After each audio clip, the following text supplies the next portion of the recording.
Oke. Selamat malam kakak-kakak semua. Bagaimana kabarnya? Baik, Kak. Baik ya. Baik, sehat. Oke. Mohon izin Kak, bisa aktifkan kamera.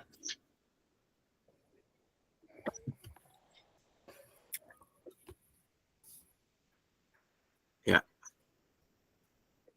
Oke, untuk materi kita hari ini yaitu modul 1.5. Izin Kak, saya share dulu ini.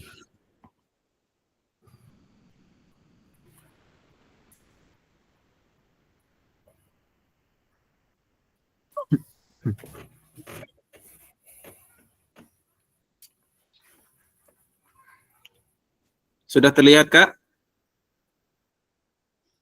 Belum, Pak. Belum? belum terlihat, Kak. Mungkin jaringan. Dalam proses. Ya, sudah. Sudah ya? Oke. Kalau sudah, Belum. kita mulai saja. Salam dan bahagia.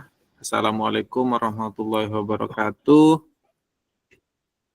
Salam, damai sejahtera, Om Swastiastu, Namo Buddhaya, salam kebajikan, rahayu untuk kita semua di ruang virtual ini.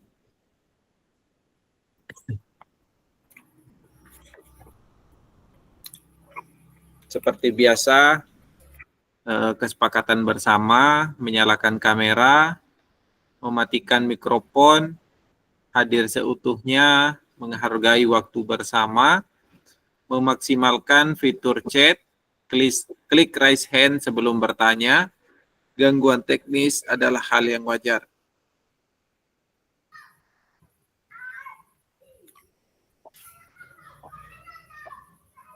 Oke. Halo Bapak Ibu, tujuan dari sesi kita kali ini adalah peserta dapat memahami 3 karakteristik utama kurikulum Merdeka serta keterkaitannya dengan prinsip pemikiran Ki Hajar Dewantara. Kedua, peserta mampu memahami pengembangan kurikulum PJOK. Ketiga, peserta mampu memahami penyusunan program PJOK yang berkualitas dengan backward design. Jadi ada 3 tujuan kita kali ini, Kak.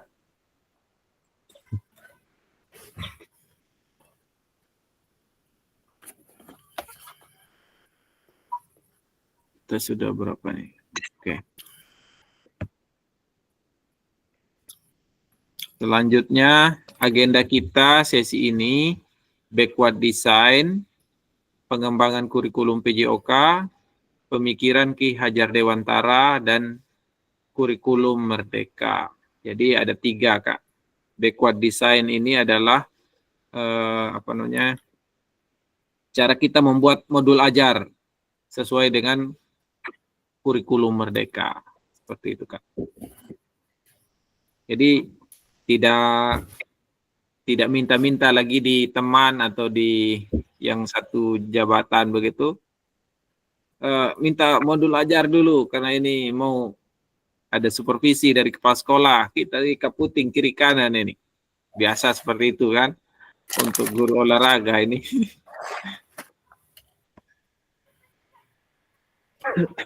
Nah, sekarang kita bisa buat sendiri sesuai dengan kebutuhan kita di kelas atau kebutuhan siswa begitu. Backward design ini dia tidak ribet-ribet. Dia tidak kayak yang yang seperti di guru penggerak itu banyak sekali itu. Nah, ini 3-4 lembar sudah selesai ini kalau backward design ini. Nanti kakak-kakak bisa ini di LMS juga bisa buka backward design itu seperti apa. Lanjut Kak. Aktivitas 1, backward design dalam pengembangan kurikulum PJOK. Nah, menurut Bapak Ibu, dari skala 1 sampai 10, kira-kira seberapa dalam pemahaman Bapak Ibu tentang kurikulum PJOK?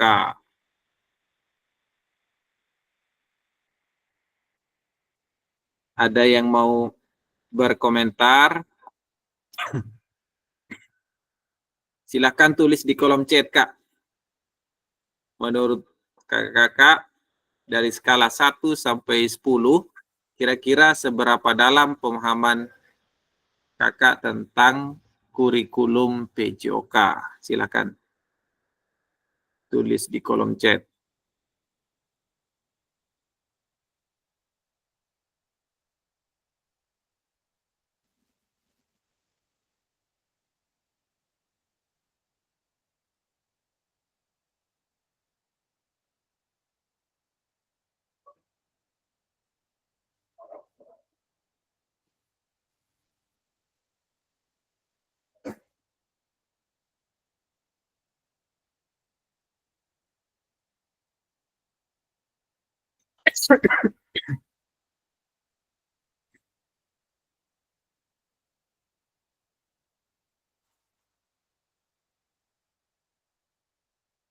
Silakan Kak, tulis di kolom chat jawabannya.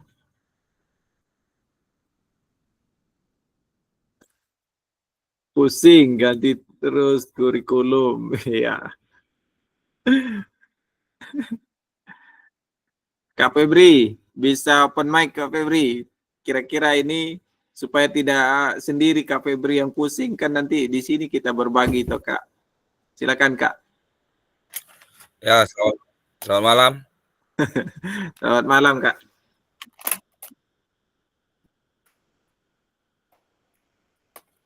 Untuk saya ini kalau kurikulum terlalu ribet begini, ini pusing kita jadi guru olahraga ini. Sama kayak guru, bukan guru olahraga, semua guru. Iya. Ini yang dari saya zaman KTSP, zaman K13, zaman kurikulum merdeka ini, baru kurikulum merdeka saja ini. Kurikulum perubahan itu dulu, apa namanya itu yang dari K13 ke kurikulum merdeka itu? Itu sudah 4 kali kurikulum kita mengajar. Ya. Ganti menteri, ganti keinginan untuk bagaimana memajukan siswa di Indonesia. Seperti itu Kak. Jadi kita yang di bawah ini ikut-ikut saja. Nah, mudah-mudahan setelah mempelajari ini tambah pusing. Ya, setelah mempelajari backward design ini sebentar, kita tidak pusing lagi jadi guru Kak. Karena ini simple backward design ini. Simple ya, deh kita ini. buat sendiri simple. Tapi kalau kepala sekolahnya minta ini, pengawas minta itu, sama saja. Biasanya begitu toh. Ini bukan ini, bukan ini, bukan ini. Nanti kakak bisa jelaskan ini yang saya dapat di PKG PJOK ini, bilang begitu. Makanya update pengetahuan, bilang begitu Kak. Lawan dengan ini argumen toh. Yang penting kita buat ya. Ya. Oke, kira-kira menurut kakak seberapa dari 1 sampai 10 berapa skalanya?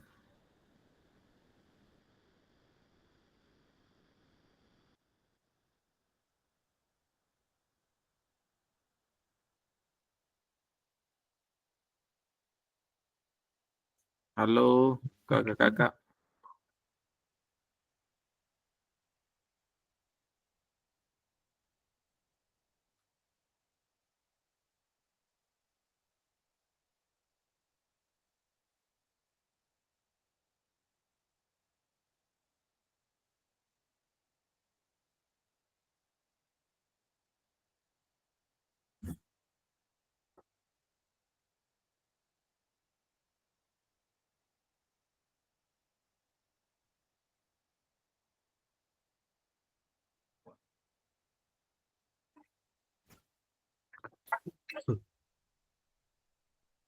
Oke, kita lanjut Kak ya.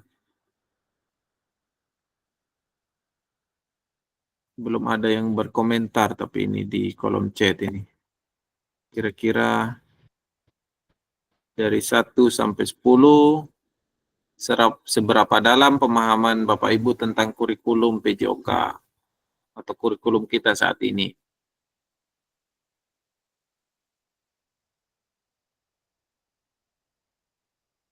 Kak Hendrik,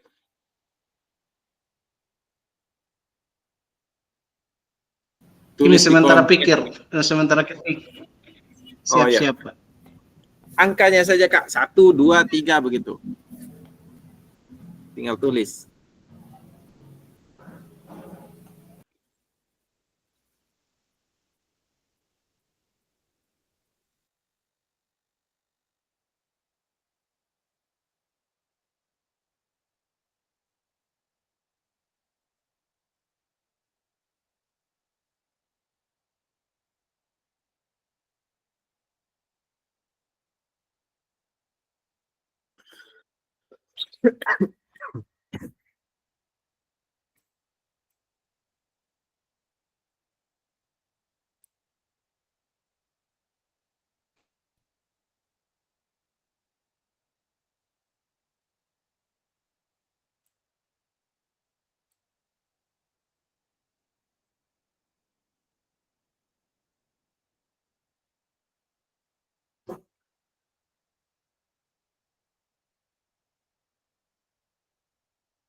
Halo Kak,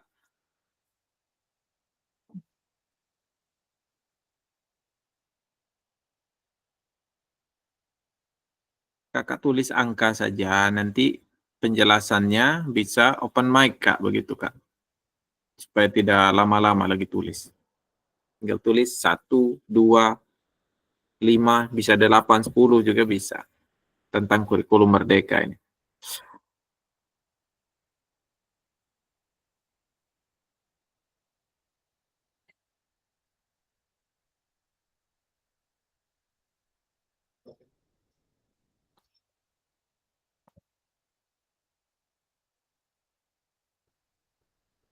Oke. Kak Yusuf. Kak Yusuf tulis 5.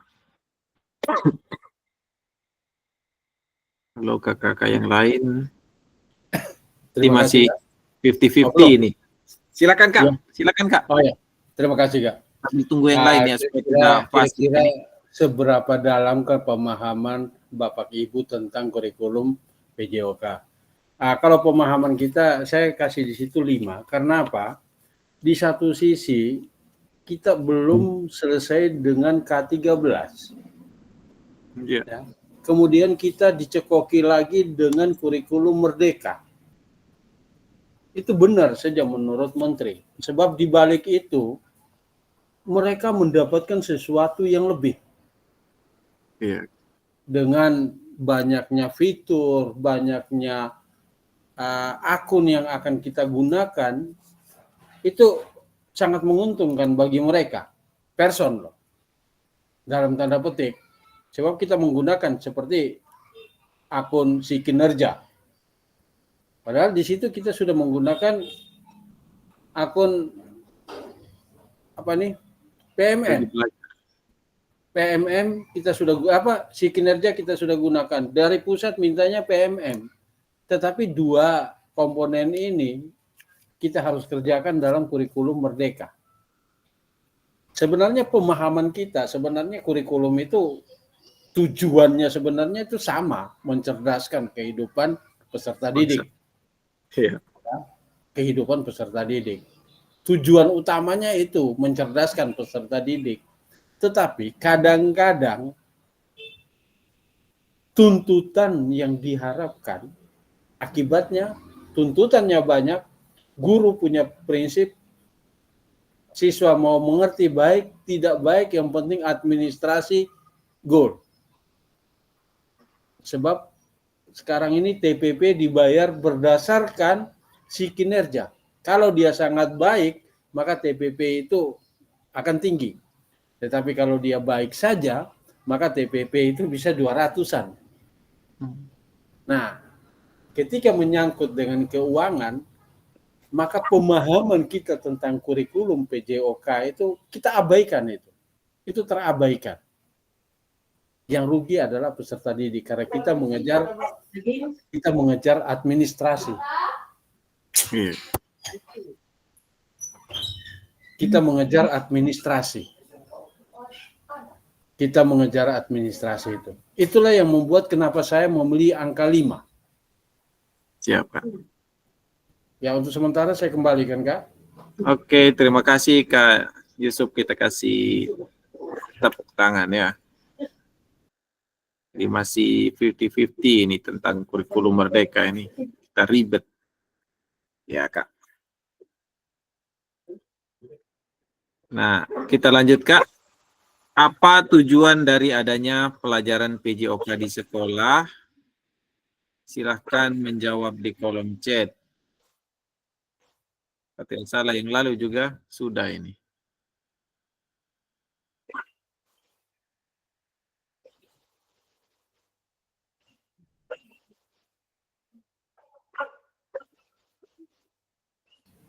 Silakan teman-teman yang lain sebelum Iya, silakan kakak-kakak yang lain mohon aktifkan kamera. Aktifkan kamera dan ininya. Angkat tangan kalau mau menjawab ini.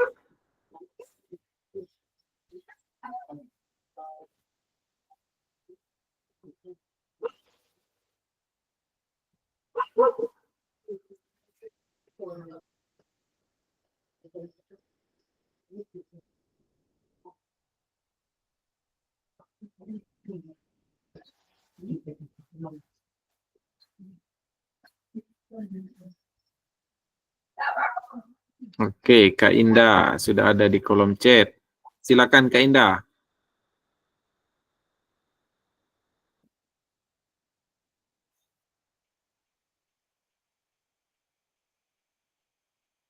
Halo Kak Indah. Halo, selamat malam Kak. Malam. Baik, terima kasih buat kesempatan yang diberikan. Menurut saya apa tujuan dari adanya pelajaran PJOK di sekolah? Dan saya menjawab tadi ini di kolom chat untuk meningkatkan kebugaran dan kesehatan peserta didik, Kak. Mungkin itu saja dari saya, Kak. Terima kasih. Oke, singkat, padat, dan jelas ini. Kita kasih jempol untuk Kak Indah ya.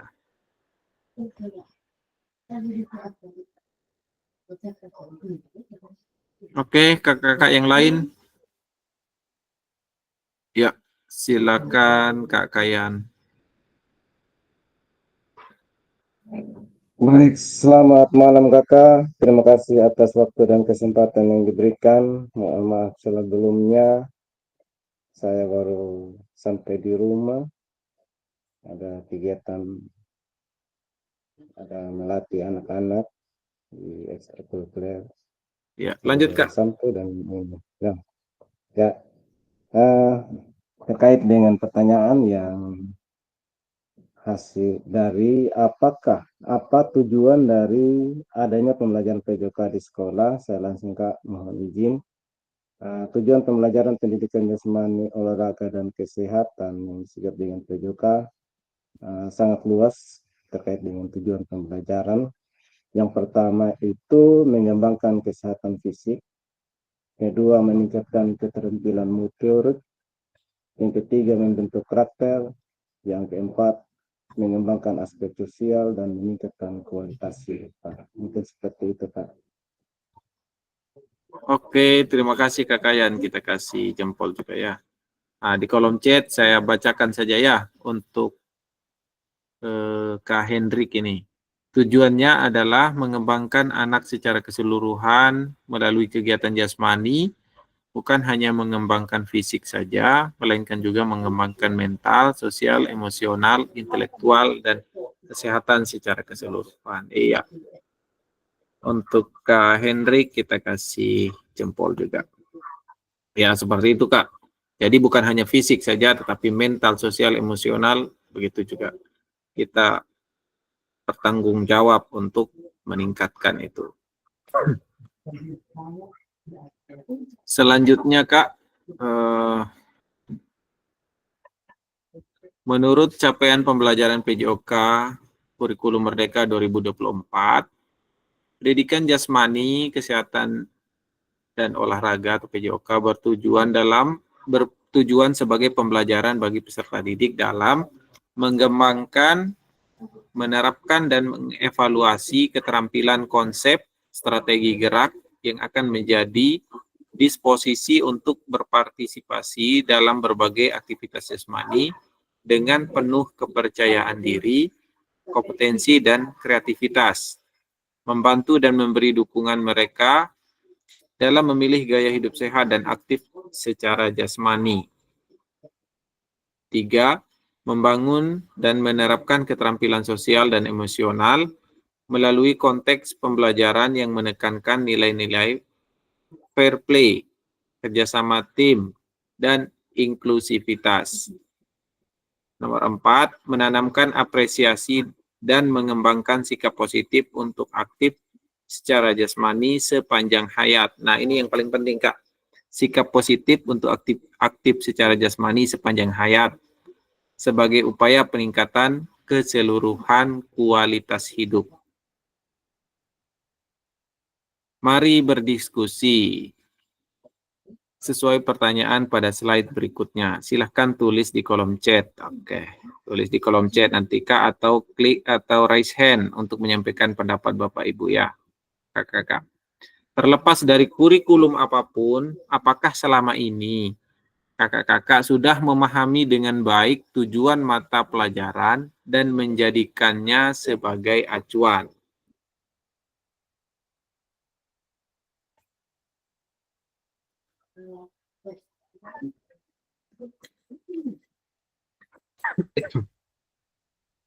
Silakan, Kak, bisa menjawab di kolom chat atau klik raise hand.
Oke, silakan Kak Kayan sebelum yang lain juga bisa menulis di kolom chat atau klik raise hand. Silakan, Kak. Baik, Kak, terima kasih atas waktu dan kesempatan yang diberikan terkait dengan terlepas dari kurikulum. Apapun yang kita anut dalam di satuan pendidikan kita masing-masing, baik yang baru melaksanakan kurikulum Merdeka dan kurikulum 2013. Untuk di sekolah kami, saya memberikan gambaran dulu. Untuk kelas 1 dan 2 menggunakan kurikulum Merdeka dengan 4 dan 5, sedangkan kurikulum 2013 kelas 3 dan kelas 6. Nah, terlepas dari kurikulum tersebut, selama ini yang saya sudah pahami dengan baik tujuan mata pelajaran menjadikan sebagai acuan, tentu sebagai pendidik, saya sebagai guru mata pelajaran PJOK pasti akan memahami tujuan suatu mata pelajaran, terkhususnya PJOK. Hal yang menjadi acuan untuk membantu kita setiap langkah pembelajaran yang kita lakukan. Dan secara pribadi saya berusaha untuk memahami tujuan yang dalam dari mata pelajaran PJOK, bukan saja hanya segera mengejar gerakan atau teknik olahraga saja, tetapi lebih jauh lagi kita akan memastikan bahwa peserta didik itu bisa melewati proses pembelajaran dengan baik. Yang kedua, mengembangkan potensi diri, baik itu lewat fintech, untuk meningkatkan potensi profesionalisme guru kita sebagai guru mata pelajaran PJK atau mengikuti BIMTEK yang dilaksanakan oleh komunitas PJOK. Terus yang berikut adalah menjadi individu yang sehat dan bugar. Tentunya sarana untuk menanamkan kebiasaan hidup sehat sehari-hari, baik itu secara dini maupun dalam pengembangan latihan-latihan lain di kegiatan ekstrakurikuler, bisa bergabung dalam kegiatan organisasi seperti futsal, melatih pencak silat atau gerakan bela diri lain. Nah, itu juga bagian dari menjadikan kita sehat dan bugar dalam segala aktivitas. Yang berikut mempelajari nilai-nilai kehidupan melalui olahraga tentang kerjasama, sportivitas, disiplin, dan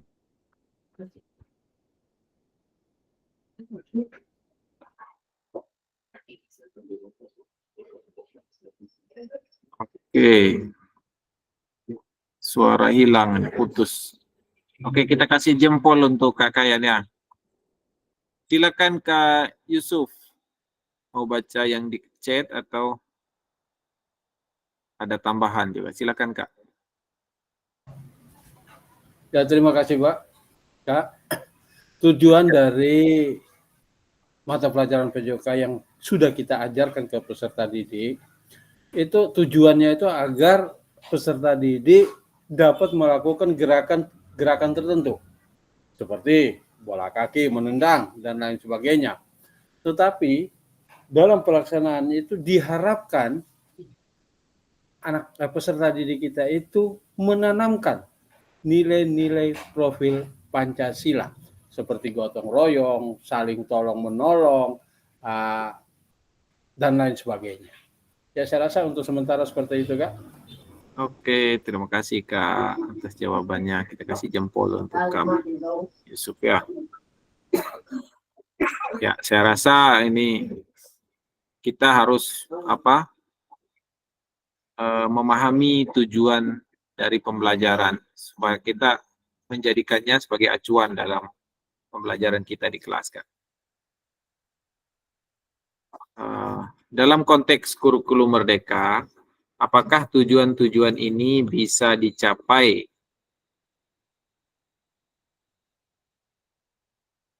Kira-kira siapa yang mau berkomentar ini? Kak Febri dulu. Kak Febri, silakan Kak Febri. Sebelum Kak Febri, ya, setelah Kak Febri nanti Kak Hendrik ya.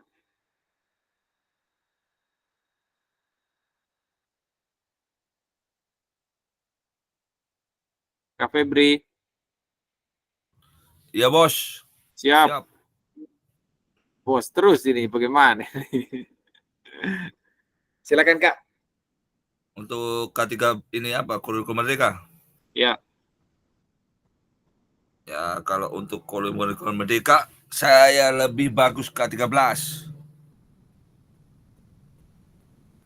Karena di K13 di situ tujuan pembelajarannya, kita mau tahu tujuan pembelajarannya itu pasti ada praktek, penilainya ada 2, jadi kita menilainya ada keterampilan dan pengetahuan. Di situ yang saya paling senang. Jadi kita menilai ini kalau anak kurang di penilaian, keterampilannya bagus, jadi terus lebih baik bolak-balik begitu. Kadang di pengetahuannya dia jelek, tapi keterampilannya bagus. Kalau untuk Merdeka Belajar ini saya belum menemukan sistem yang terlalu ribet ya. Saya tidak bisa menemukan arah dan tujuan pembelajarannya terlalu banyak teori, prakteknya 0. Terima kasih untuk saya. Terima kasih. Oke, kita kembalikan. Siap, terima kasih Kak. Kita kasih jempol untuk Kak Febri ya. Selanjutnya silakan Kak Hendrik. Atau Kak Hendrik menjawab pertanyaan berikutnya. Atau Kak Hendrik menjawab pertanyaan. Atau itu saja Kak yang tadi. Ya, yang ini saja. Yang ini. Oke, siap Pak. Nanti baru itu. Menurut saya Pak, dalam konteks kurikulum merdeka, tujuan-tujuan ini bisa dicapai karena pembelajaran kita itu berdasarkan dengan minat dan bakat siswa. Memang sementara dijalankan sekarang, jadi untuk memperoleh tujuan yang lebih maksimal itu memang belum bisa, tapi ya dengan kita belajar terus ya melalui kegiatan-kegiatan seperti yang sementara kita ikuti sekarang, ya mungkin tujuan pembelajarannya nanti bisa kita capai. Mungkin hanya itu saja Pak, terima kasih. Oke, terima kasih Kak Hendrik. Kita kasih jempol untuk Kak Hendrik. Di kolom chat ada ini Kak Yusuf ini. Tujuannya tidak dituntut, tetapi prosesnya yang diutamakan. Sama-sama penting Kak. Jadi tujuan juga itu penting. Selanjutnya, memahami tujuan umum penting sebagai acuan untuk memahami muara akhir pembelajaran. Untuk mencapai tujuan umum ini, pemerintah sudah menurunkannya ke dalam CP dan mempersilahkan guru atau satuan pendidikan untuk menurunkannya lagi ke dalam TP. CP ini kan capaian pembelajaran, terus TP ini tujuan pembelajaran. Jadi ada CP kurikulum merdeka. Sebentar Kak, saya bagikan ya. Izin. Saya bagikan di kolom chat. Di kolom chat lagi di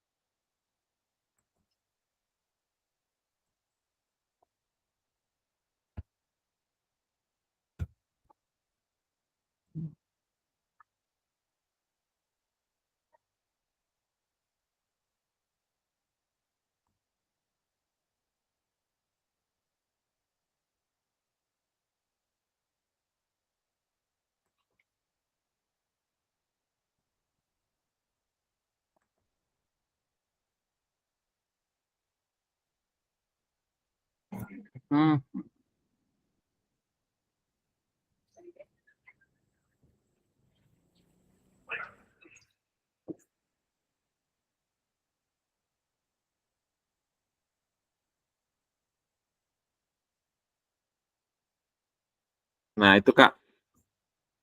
Itu ada CP terbaru 2024 di WA Group. Ya, nanti tinggal kakak-kakak buka itu dan klik di pencarian yang ada tanda kayak bulat baru apa itu? Kayak loop itu. Kayak kaca pembesar itu, cari di situ capaian pembelajaran dari tingkat usia dini ada sampai SMA itu ada. Nanti tinggal kakak-kakak klik di situ CP PJOK misalkan fase A ada. Terus CP PJOK fase berapa itu kalau SMP? SMP, SMA tergantung kakak-kakak ngajar di mana. Kalau SMP fase D. Ya, SMP fase D ya. SMA fase E dan F. Ya. Nanti kakak-kakak bisa klik di bagian atasnya itu, cari. Nah, CP-nya itu Kak, untuk backward design ini, kan kita sudah masuk di backward design.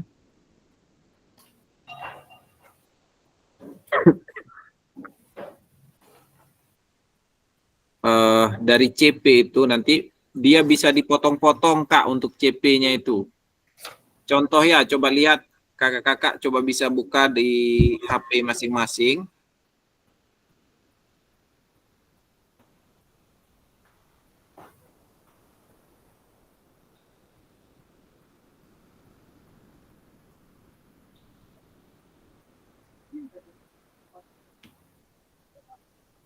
Ini terlalu banyak halaman. Coba halaman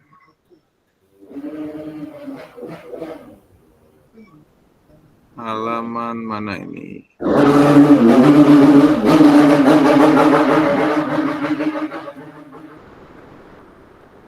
PJOK. Kampanye kok. Kampanye nih. Oh ya, Dari 2042. sorry, Punya ini apa? sorry, Iya, sorry. Kak. Dia memang kalau yang SD dia 400-an. Kalau SMP untuk PJOK-nya. Nanti CP Kebetulan- itu dia bisa dipotong-potong, Kak. Maksudnya tidak, misalkan coba Kakak buka yang halaman 10. Coba Kak. Buka halaman 10.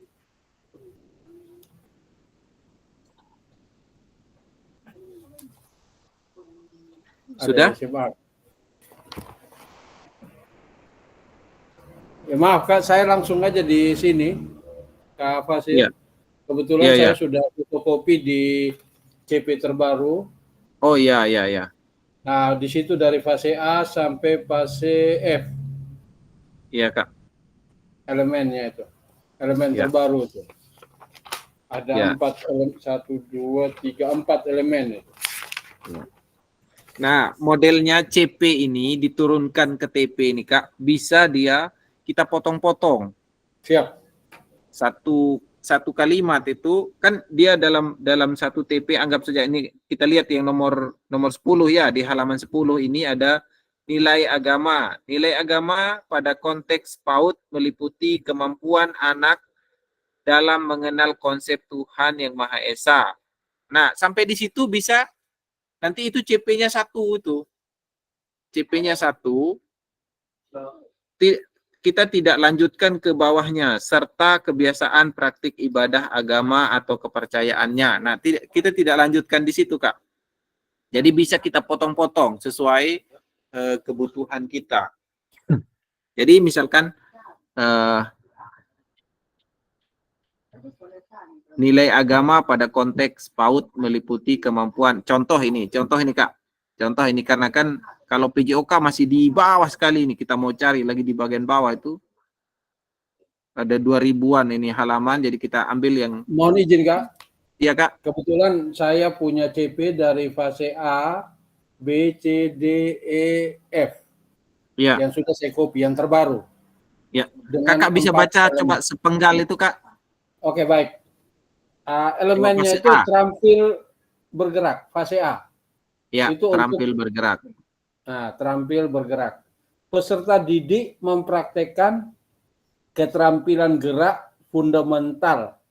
Ya, dan stop Kak. Stop Kak. Siap. Sampai di fundamental itu. Siap. Nah, stop di situ.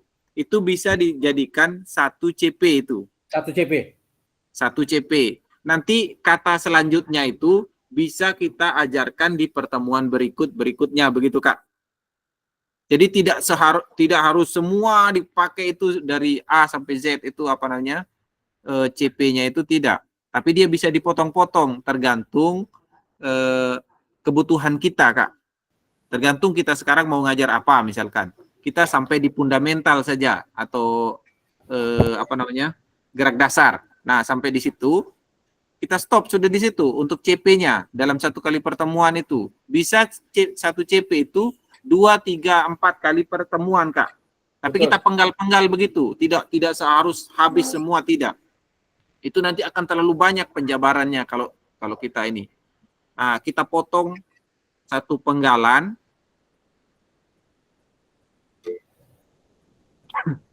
Habis itu baru kita turunkan ke tujuan pembelajaran, Kak.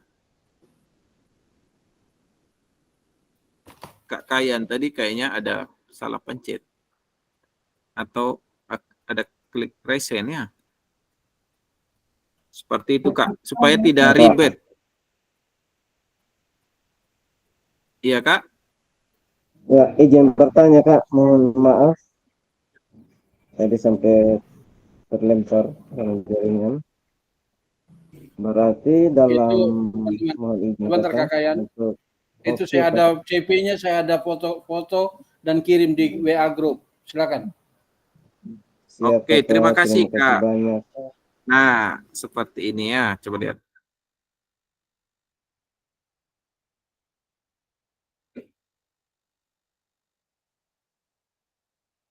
Lanjut Kak Yan. Oke.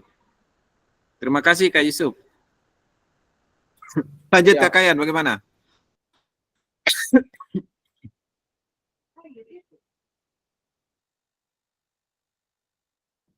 Baik, Kakak. Terima kasih atas kesempatan yang diberikan terkait dengan CP terbaru untuk PJOK tahun 2024. Saya juga sudah ada, siapa yang Kakak Yusuf sudah muat di grup, nanti juga sebentar saya share di grup dia punya CP terbaru. Kebetulan kemarin sebelum kegiatan diseminasi ada BIMTEK yang diselenggarakan oleh komunitas PJOK khususnya di SD. Kami diberikan CP terbaru tersebut. Jadi memang pada dasarnya di sini capaian pembelajaran yang saya baru dapatkan tadi, kalau saya tidak salah, bahwa kita bisa mengambil dari satu CP umumnya ini kita bisa bagi, Kak, ya. Iya, iya. Ya, contohnya peserta didik mempraktekkan keterampilan gerak fundamental, bisa kita ambil satu CP untuk kegiatan pertemuan awal atau seterusnya, tergantung dalam tujuan pembelajaran dan ATP-nya ini apakah luas lagi materinya. Mungkin seperti itu, Kak. Iya, iya, iya. Oke, Ya, Pak. jadi untuk CP tadi seperti yang saya bilang, kita bisa potong-potong sesuai dengan kebutuhan kita, Kak. Jadi tidak harus sampai contoh ini kita fokus di fase A dulu ya, 1 sampai 2, kelas 1 sampai 2 SD itu. Sampai di fundamental saja. Bisa untuk 2 atau 3 kali pertemuan kita bahas itu, nanti kata selanjutnya sampai di berbeda itu untuk pertemuan berikutnya, Kak. Jadi bisa. Ini backward design ini dibuat oleh Prof. Cali namanya ini. Penyusun CP ini. Penyusun CP ini dia Prof. Cali di Universitas Negeri Yogyakarta. Jadi yang menyusun ini, nah dia memperbolehkan itu, Kak. Yang saya dapat di pelatihan itu seperti itu. Dia memperbolehkan bukan hanya dari seluruh ini yang kita buat, yang kita muat di CP-nya itu tidak. Tapi kita bisa potong-potong sesuai dengan kebutuhan. Nanti dari CP yang ada itu, yang sepotong itu, kita turunkan ke tujuan apa yang ingin kita capai. Langsung ke tujuan memang dia. Bukan proses dulu. Kalau yang kurikulum K13 kan masih kita dari capaian terus kita turunkan tujuan itu adalah di akhir, tapi tidak. Kita ini dari capaian langsung tujuan memang. Begitu. Dari situ bisa dimengerti, dipahami, Kak?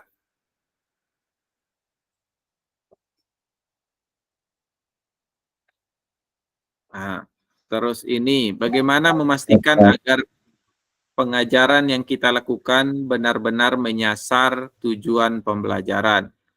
Karena seringkali pengajaran langsung fokus pada materi atau aktivitas apa yang harus dilakukan murid. Nah, seperti ini, Kak.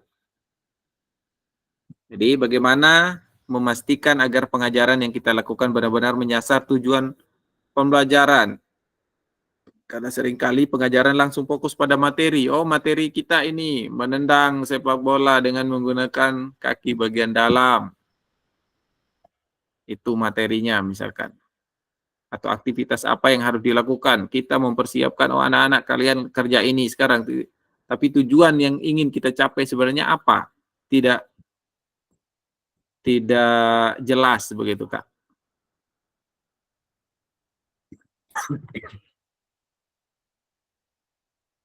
Lanjut, proses backward design dalam pengembangan kurikulum secara umum melalui 3 tahap di bawah ini. Nah, yang pertama itu adalah mengidentifikasi capaian pembelajaran. Seperti tadi itu,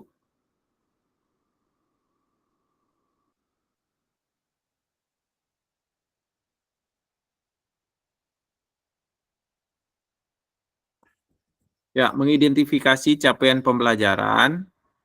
Kita identifikasi dulu capaian pembelajarannya.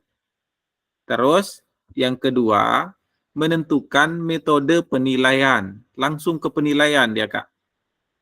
Yang ketiga, merencanakan pengalaman belajar dan strategi pembelajaran. Ini untuk perencanaan pembelajaran, langsung ke proses belajarnya sudah ini. Yang nomor 3 ini. Kalau yang nomor 3 ini, saya rasa kakak-kakak sudah ahli ini. Nah, yang satu kita fokus sama yang 1 dan nomor 2 saja ini, mengidentifikasi capaian pembelajaran dan menentukan metode penilaian.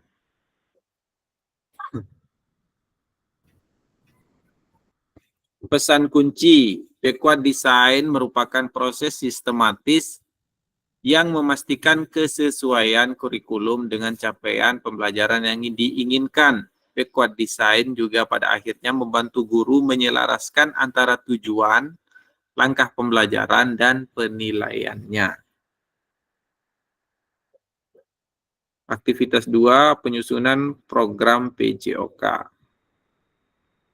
Nah, ini kurikulum berbasis standar. Manakah yang benar definisi di bawah ini? Kurikulum merupakan seperangkat aktivitas untuk menguasai keterampilan. Buku teks peserta didik dapat dikatakan adalah suatu kurikulum. Yang ketiga, kurikulum adalah suatu standar untuk mengetahui apa yang peserta didik harus pelajari meliputi keterampilan, pengetahuan, dan sikap. Kalau dalam K13 itu hanya 2, keterampilan, pengetahuan, seperti yang Kak Febri bilang tadi. Tapi ada sikap juga di sini ya. Terus ini komponen kurikulum pada satuan pelaksana kurikulum merdeka. Struktur kurikulum, capaian pembelajaran, pembelajaran dan asesmen, penggunaan perangkat ajar, kurikulum satuan pendidikan. KSP sekarang ya, bukan KOSP.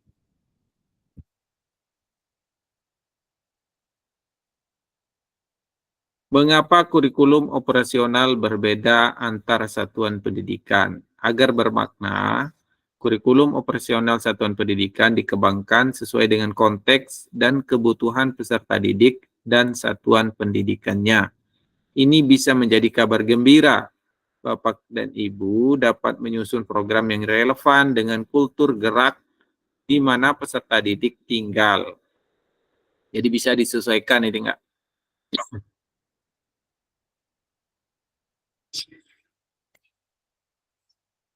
Mari berbagi cerita pada saat Bapak Ibu menyusun kurikulum PJOK. Ya, ini Kak. Bagaimana Bapak dan Ibu selama ini merancang program PJOK sebagai bagian dari pengembangan kurikulum mata pelajaran PJOK?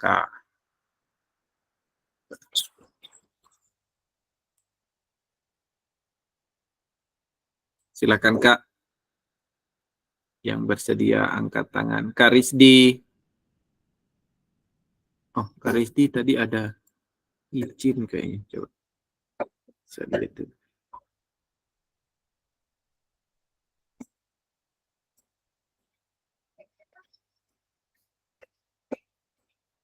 Kak Rizdi, maaf saya belum bisa ikut, saya lagi, oh iya, ibadah.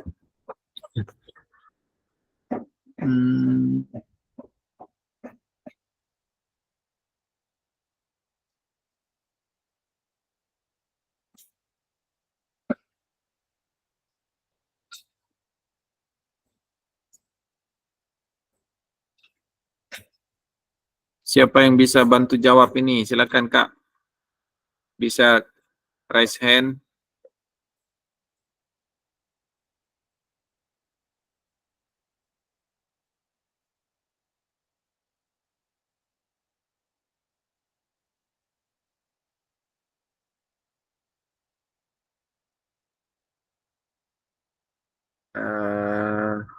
Sebentar Kak Kayan ya. Kita dengar dari Kak Indah dulu ini. Kak Indah, Kak Hendrik. Ya, itu yang sebentar Kak Kayan ya.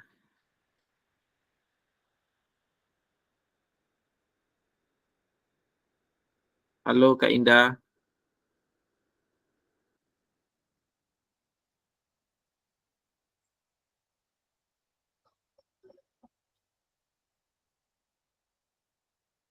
Atau Kak Hendrik. Kak Hendrik.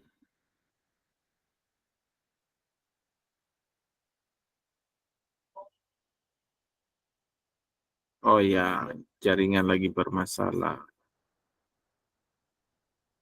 Terus. Oke, kalau begitu silakan Kak Kayan. Kak Hendrik sama Kak Indah bisa jawab di kolom chat ya. Kalau memang bermasalah dengan apa namanya sinyal, bisa jawab di kolom chat. Kak Kayan, silakan Kak Kayan.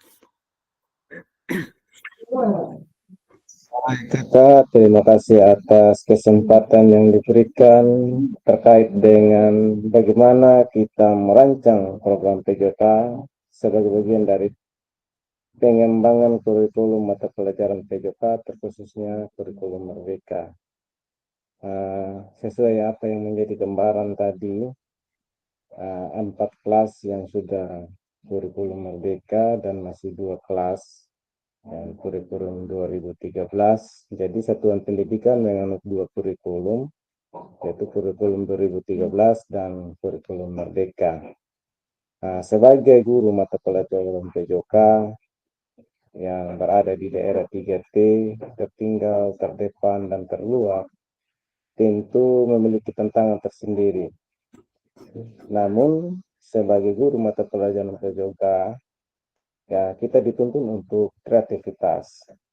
Tujuan pembelajaran PJK tetap dapat tercapai dan perlu diperhatikan dengan merancang program PJK yang sesuai dengan kondisi wilayah kita masing-masing. Pemahaman yang saya dapatkan, walaupun itu tetap menjadi bahan untuk di-sharing ke teman-teman yang berada di daerah 3T yang memang kondisi wilayahnya itu keterbatasan antara transportasi, jaringan, dan listrik. Namun kita mengembangkan kurikulum mata pelajaran PJK itu berdasarkan aset yang sudah kita peroleh dari materi sebelumnya di LMS ini. Yang pertama, pemahaman konteks lokal. Kita mengidentifikasi potensi yang ada di wilayah kita masing-masing di lingkungan sekolah. Kemudian yang kedua, menyesuaikan dengan budaya yang ada di lingkungan masyarakat tempatnya sekolah tersebut. Yang ketiga, mempertimbangkan kondisi wilayah juga. Itu yang tentang pemahaman konteks lokal. Yang kedua, penyederhanaan materi. Penyederhanaan materi ini yang kita fokus adalah keterampilan dasar. Contoh, kita yang berada di daerah pegunungan akan berbeda dengan daerah yang ada di sekolah yang berada di daerah pesisir pantai atau di daerah persawahan. Kemudian yang berikut, menggunakan peralatan sederhana. Di sini kita dituntun untuk kreativitas seorang guru mata pelajaran PJK terkait dengan kekurangan sarana prasarana, menggunakan sebuah potensi yang ada di sekolah sebagai aset menjadi sebuah kekuatan untuk menyederhanakan sarana prasarana yang ada di sekolah, seperti kalau kon kita bisa menggunakan tempurung kelapa, kalau bola bisa menggunakan bola plastik, cakram. Kalau yang di SMP kita bisa menggunakan papan kepok yang sudah lalu dibuat lingkaran, dibulatkan. Kemudian yang berikut adalah menyesuaikan tingkat perkembangan peserta didik, baik itu motorik dalam memilih materi. Yang ketiga, variasi metode pembelajaran. Pembelajaran yang aktif, tentu kita memprospekkan pembelajaran keterampilan motorik dasar dalam kehidupan sehari-hari peserta didik. Kemudian penggunaan alat sederhana, menunjukkan perkembangan peserta didik juga. Kemudian untuk media pembelajarannya, kita bisa menggunakan video pembelajaran yang offline atau kita download, sehingga mengurangi beban dari penggunaan alat-alat yang serba kekurangan di sekolah. Ketiga, variasi metode pembelajaran yang sudah disampaikan tadi, yaitu pembelajaran aktif, pembelajaran berbasis alam, dan pembelajaran metode. Kemudian yang terakhir, penilaian yang beragam. Kita bisa menggunakan penilaian otentik, penilaian berbasis portofolio, atau penilaian diri. Mungkin seperti itu, Kak. Saya kembalikan. Oke, terima kasih Kak Gayat. Kita kasih jempol dulu.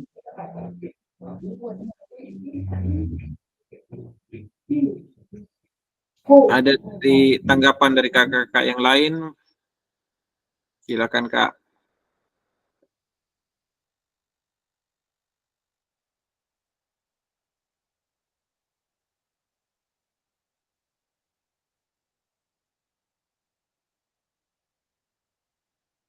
Kita lanjut ya, kalau tidak ada tanggapan.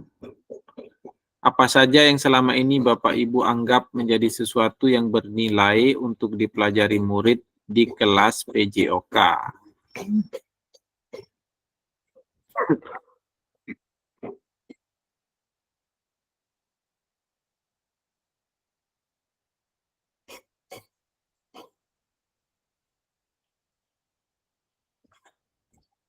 Silakan Kak Yusuf, bantu jawab ini.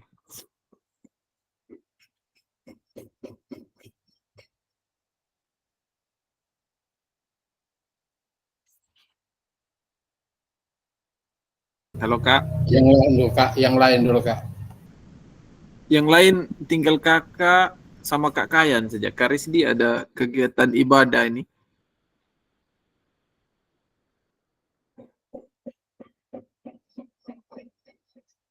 Yang lain terlempar keluar ini. Kak Febri, Kak Indah, Kak Hendrik.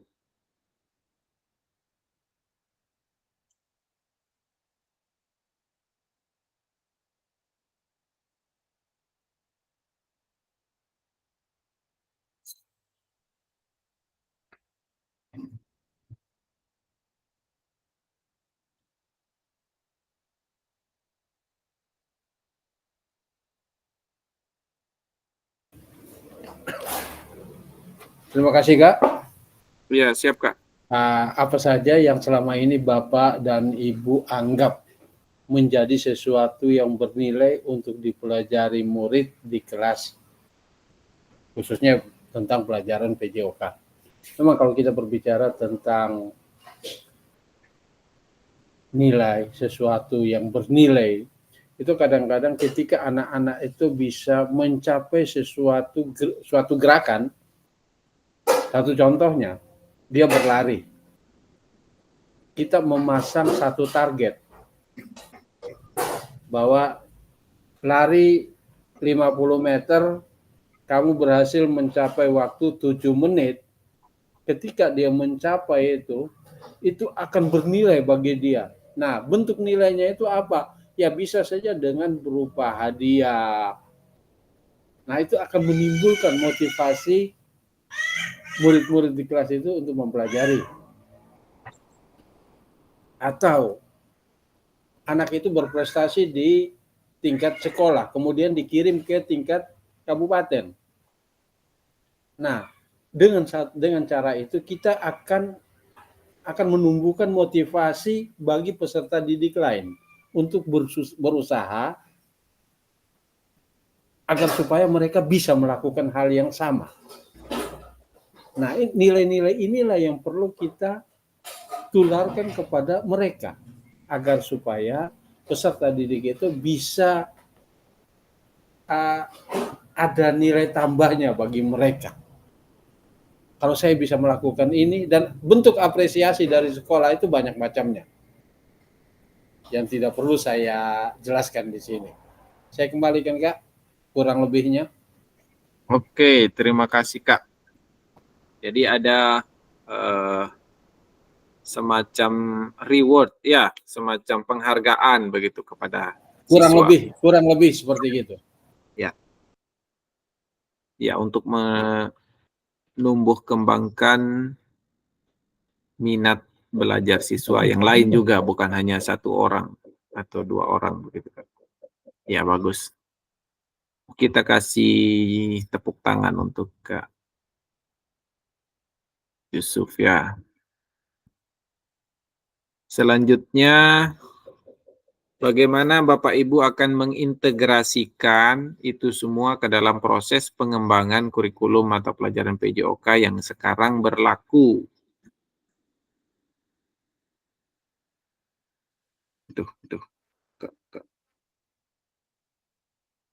Kak, siap ini.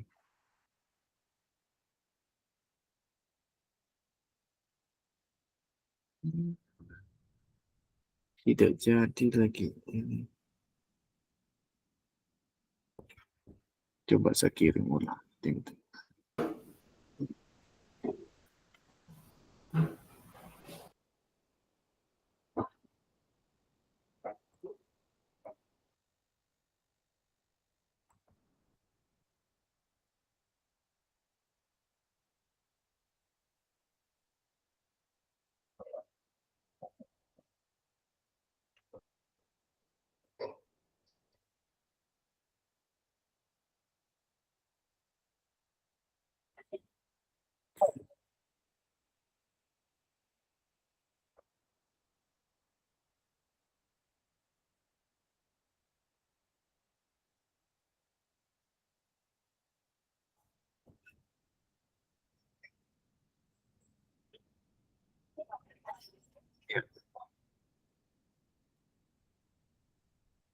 Oke, silakan Kak Indah jawab pertanyaan ini. Bagaimana Bapak Ibu akan mengintegrasikan itu semua ke dalam proses pengembangan kurikulum mata pelajaran PJOK yang sekarang berlaku?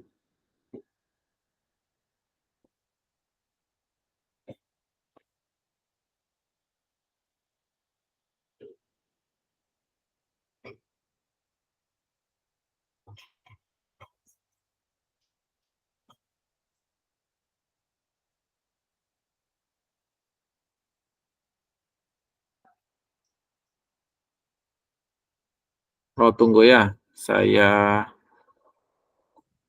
mohon izin keluar dulu.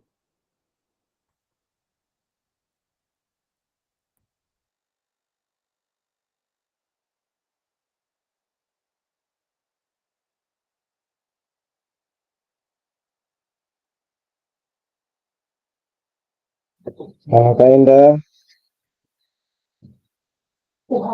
Texan.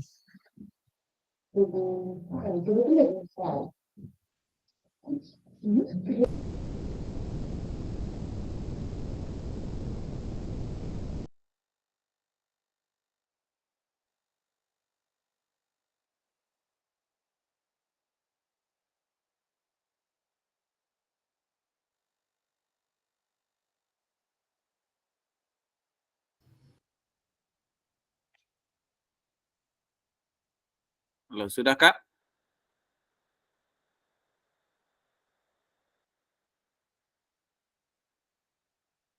Sudah terdengar dengan jelas, terlihat? Terdengar dan terdengar jelas, Kakak. Oke, Kak.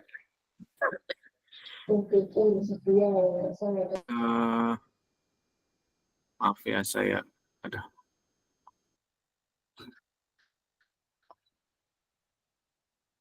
Kita lanjutkan tadi itu.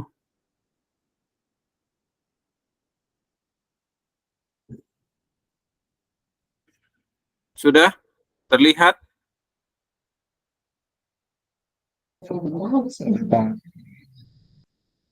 Oke, selanjutnya bagaimana Bapak Ibu akan mengintegrasikan itu semua ke dalam proses pengembangan kurikulum mata pelajaran PJOK yang sekarang berlaku?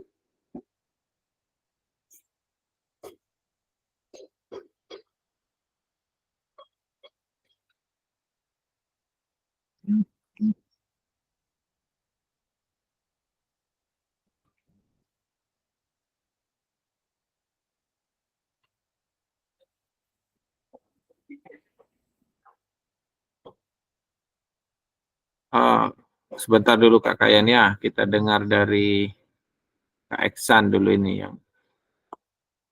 Kak Eksan, silakan Kak Eksan.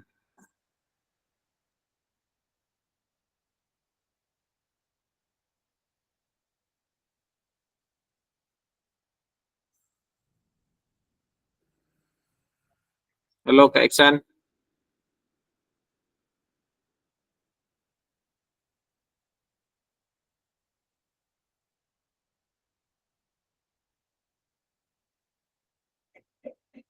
Woi, sinyal semua ini.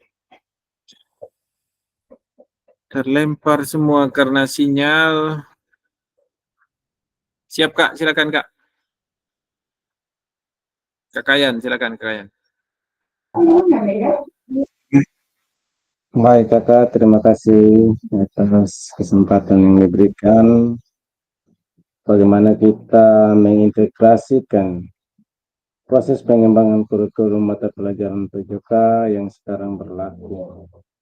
Terkait dengan itu, berbagai aspek penting seperti keterampilan gerak, kebugaran, sosial emosional, dan nilai-nilai kehidupan dalam kurikulum PJOK. Untuk memastikan bahwa pembelajaran PJOK memberikan manfaat yang optimal bagi peserta didik, kita perlu untuk satu itu perencanaan pembelajaran.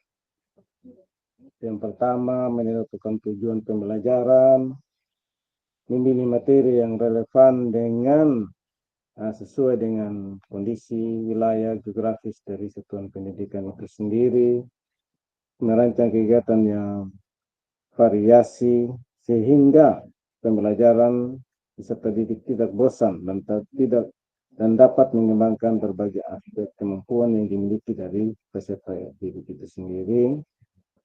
Kemudian yang kedua, pendekatan pembelajaran yang menyenangkan.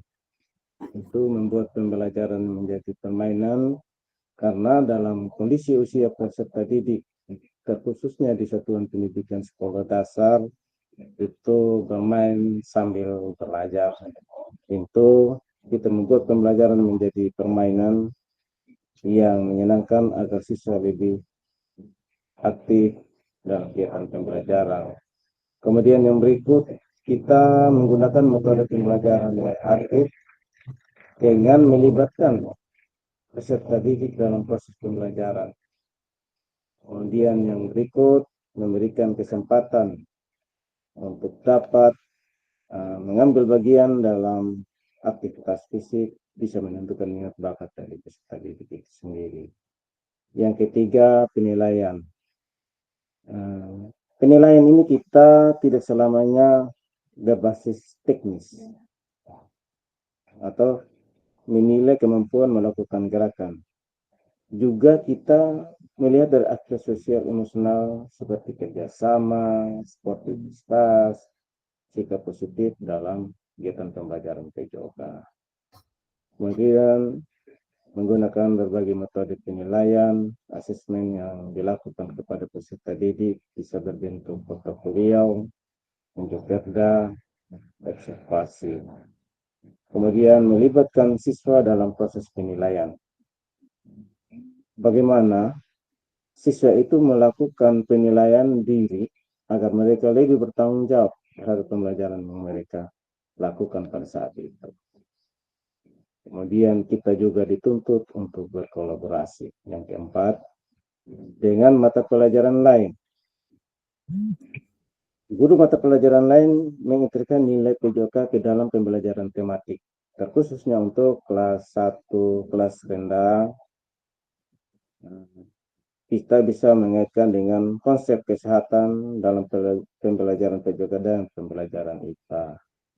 Kita juga bisa mengkonsepkan pembelajaran PJOK dengan mata pelajaran matematika dan beberapa mata pelajaran lain lagi. Kemudian kita berbagi sumber daya dengan guru lain untuk memperkaya materi PJOK. Salah satu contoh, kita melakukan passing bawah itu tidak melewati dada atau disebut dengan tidak melewati dari garis derajat 90 derajat. Bisa juga kita implikasikan dalam kegiatan pembelajaran PJOK. Mungkin seperti itu dulu, Kak. Saya kembalikan. Oke, terima kasih Kak. Kita kasih jempol ya.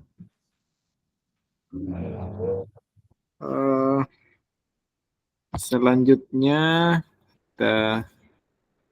6 faktor yang mempengaruhi pengembangan program PJOK.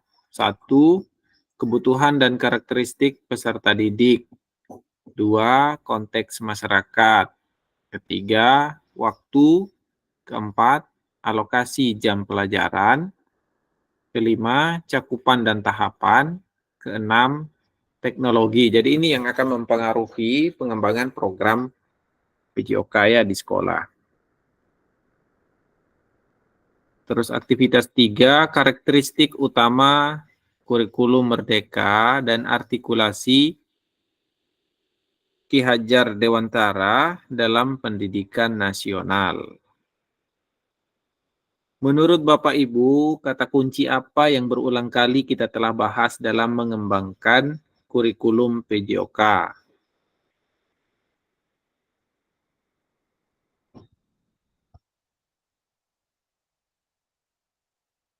Kira-kira apa kata kunci yang dari tadi kita sebut-sebut terus dari tadi, Kak? Silakan, Kak. Kak Eksan, silakan Kak Eksan.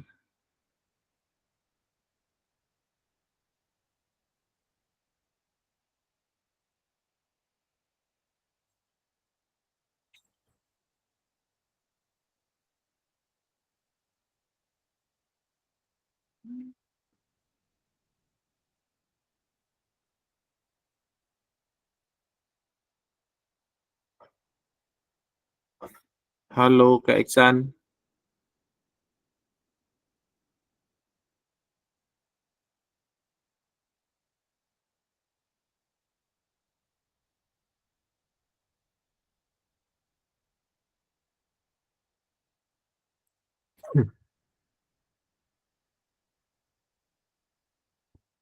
Oke, sebelum lanjut kita lihat di sini ya.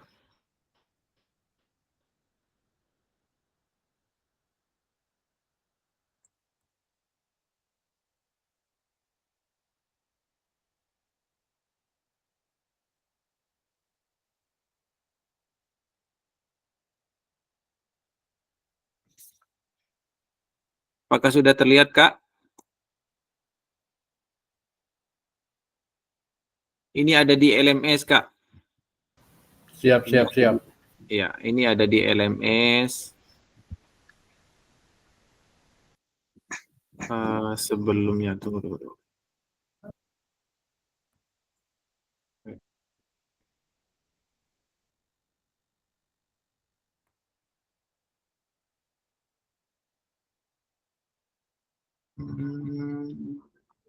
Oke, ini dia.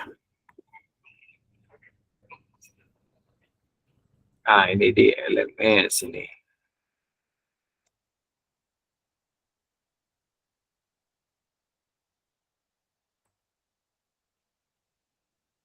Nah, ini ada bahan bacaan. Kakak mungkin di apa namanya? Di LMS masing-masing bisa buka ini.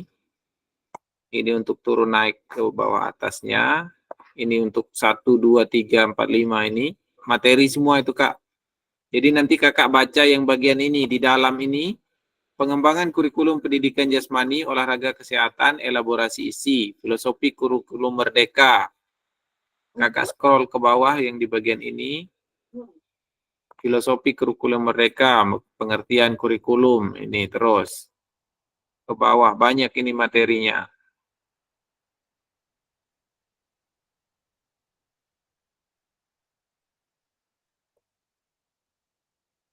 Ki Hajar Dewantara.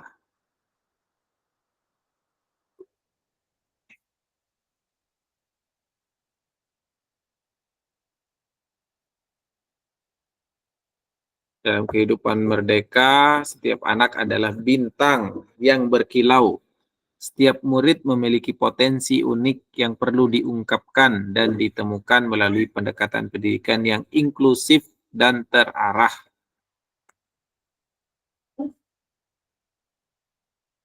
Jadi kakak-kakak bisa baca di LMS masing-masing ya, di situ sudah ada.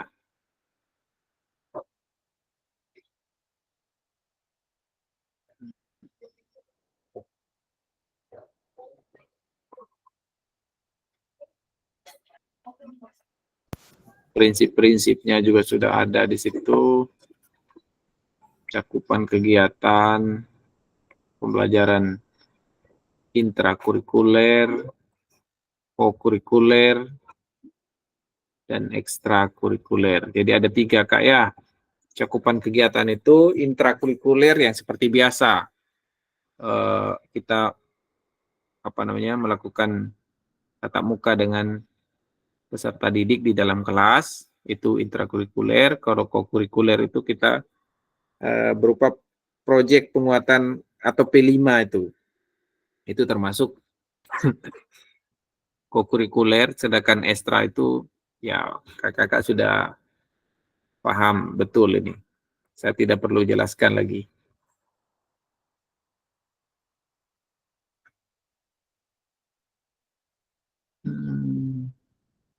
Ini hanya sekedar untuk kakak-kakak belajar mandiri nanti ya.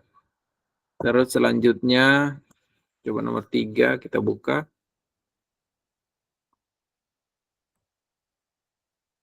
Pengembangan kurikulum sama juga.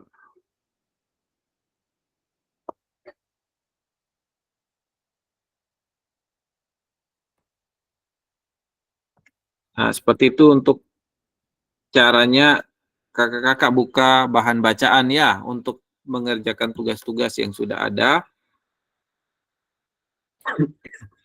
Nah, sekarang ini kata kunci apa yang dari tadi berulang kali kita telah bahas dalam pengembangan kurikulum PJOK. Silakan Kak.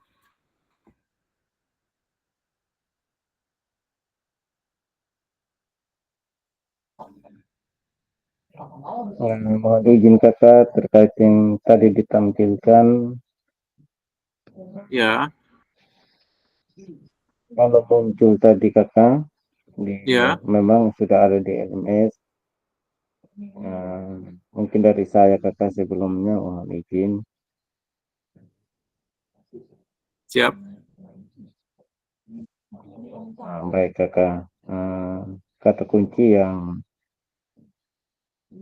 sering muncul tadi dalam kegiatan pembelajaran dari awal, minta maaf dari awal memang belum sempat masuk, tentang pengembangan dan program PJOK sesuai dengan materi kita pada malam hari ini. Nah, yang sering muncul terkait dengan pengembangan kurikulum, yaitu tujuan pembelajarannya, karakteristik dari peserta didik, kurikulum yang dilakukan menjadi acuan dalam kegiatan pembelajaran di satuan pendidikan kita masing-masing, sumber daya, dan lingkungan yang ada di satuan kita pendidikan masing-masing terkait dengan penyusunan pengembangan kurikulum, yaitu OSP, terutama pengembangan program PJOK. Mungkin seperti itu dulu kakak. Oke, tujuan pembelajaran ya. Ya. Betul sekali Kak. Jadi Ya. kita bahas ulang-ulang dari tadi itu kata kunci adalah pertama itu capaian pembelajaran, terus kedua adalah tujuan pembelajaran. Kita turunkan dari CP itu turunkan ke TP, Kak. Habis itu nanti asesmen baru pelaksanaan pembelajaran. Seperti itu, Kak. Jadi simpel sekali kalau backward design ini ada 3 tahap, Kak. Yang pertama adalah CP-nya, kita tentukan yang sepotong tadi itu. Misalkan kita butuh, ini kita butuh sekarang yang ini. Sampai di fundamental misalkan, kayak tadi itu. Kayak tadi yang Kak Yusuf bagikan di grup itu. Kita butuhkan sampai di situ. Bisa kita potong itu. Nanti 2 atau 3 kali pertemuan, baru kita lanjut materi selanjutnya di CP itu. Tapi jangan lompat-lompat, Kak. Harus terurut dia. Misalkan sekarang di fase 1 itu sampai di fundamental. Nanti fase A. Nanti di pertemuan ketiga atau keempat setelah habis fundamental itu Kakak lanjut ke yang lain, tidak, Kak. Jadi harus urut itu juga. Harus urut dari atas itu, lanjutkan terus ke bawah begitu. Tapi bisa dipotong-potong sesuai dengan kebutuhan, seperti itu, Kak. Nah, dari CP yang ada itu turunkan ke tujuan pembelajaran yang ingin kita capai itu seperti apa, langsung di situ. Nah, untuk mencapai tujuan pembelajaran itu kita memakai asesmen seperti apa? Langsung asesmennya setelah tujuan saya untuk pembelajaran hari ini A. Nah, untuk mencapai A ini kira-kira penilaiannya seperti apa? Langsung penilaian. Kita tentukan memang nilai-nilai yang harus kita ambil, penilaian itu. Terus yang ketiga baru langkah-langkah pembelajaran. Kalau itu kakak sudah senior semua ini, jadi saya tidak terlalu menjelaskan untuk langkah-langkah itu. Yang penting ada pembuka, inti, penutup, sudah. Jadi sudah itu. Simple, Kak, untuk backward design ini. Jadi ada 3 kata kuncinya.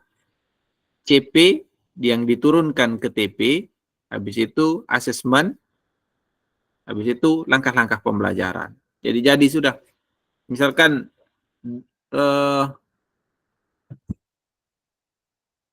kalau apa namanya itu, kalau misalkan saya mau masuk observasi di kelasnya Pak Guru, misalkan kepala sekolah bilang begitu, gampang, tinggal 1 jam atau 30 menit sebelum masuk itu kakak buat jadi 1 RPP atau 1 modul ajar itu. Tidak ribet, Kak. Kan kalau CP itu kan tidak bisa dirubah, hanya kita bisa potong-potong saja. Dari CP itu kan dari kementerian memang yang sudah tentukan, jadi kita ambil sepotong atau bisa keseluruhan juga. Nah, turunkan ke tujuan dari CP itu, turunkan ke tujuan yang ingin kita capai di pertemuan itu atau beberapa kali pertemuan itu, tujuan apa yang ingin kita capai. Setelah itu baru penilaiannya, asesmennya. Asesmen untuk mencapai tujuan itu. Jadi dia harus terkait, misalkan asesmennya, misalkan materi sepak bola. Jadi asesmen itu ada asesmen otentik yang dipakai, Kak. Asesmen otentik itu bukan dia teknik dasar menendang bola dengan kaki bagian dalam, tidak. Tapi penilaian otentik itu atau asesmen otentik itu, dia langsung diberikan materi main bola memang di kehidupan nyatanya. Seperti apa kehidupan nyata itu orang main bola itu seperti apa, tapi dengan peraturan yang dimodifikasi, mungkin bisa 6 lawan 6 atau lapangannya dikasih kecil seperti itu, Kak. Tapi bukan kita menilai teknik dasar lagi, tidak, tapi langsung ke kehidupan nyata dari peserta didik seperti itu, Kak. Misalkan main volley atau main basket, bisa dia 3 lawan 3 atau 3 on 3 misalkan dalam permainan bola basket. Langsung kita menilai di di aktivitas bola basketnya, di permainan bola basket, bukan lagi mendribbling bola atau mengover bola, overhead, chest pass begitu, bound pass, tidak lagi. Tapi dari langsung permainan itu kita nilai, oh ini aktif, anak ini aktif. Ketika bound pass dia bisa, jarak pantulnya dari bola, terus jarak dari penerima itu, kita bisa nilai langsung dari permainan itu, Kak. Tidak harus dari teknik dasarnya, tidak. Jadi langsung ke permainan inti begitu, di kehidupan nyatanya. Nah, setelah itu baru sambil mereka jalan, sambil mereka bermain, kita bisa nilai dari luar lapangan sambil kita bawa tulisan atau buku kecil begitu, kertas, bisa. Oh, ini anak aktif, terus bisa kita menilai dari situ, Kak. Kita tinggal contreng-contreng sudah. Oh, ini teknik dasarnya bagus, contreng. Ini kerjasama timnya bagus. Ini tidak memaki dengan teman, bagus. Tinggal contreng-contreng saja, Kak. Seperti itu. Nah, untuk langkah-langkah pembelajarannya itu saya tidak bahas terlalu jauh karena kakak-kakak juga sudah bukan anak yang baru PPL, tidak ya, tapi sudah senior semua, jadi itu kakak-kakak sudah yang tentukan itu. Yang penting ada pembukanya, inti, dan penutup, itu saja. Kalau yang langkah-langkah pembelajarannya atau proses pembelajarannya. Yang penting yang dua tadi yang di bagian atas itu, CP yang diturunkan ke TP, terus habis itu asesmen. Nah, selanjutnya langkah-langkah pembelajaran.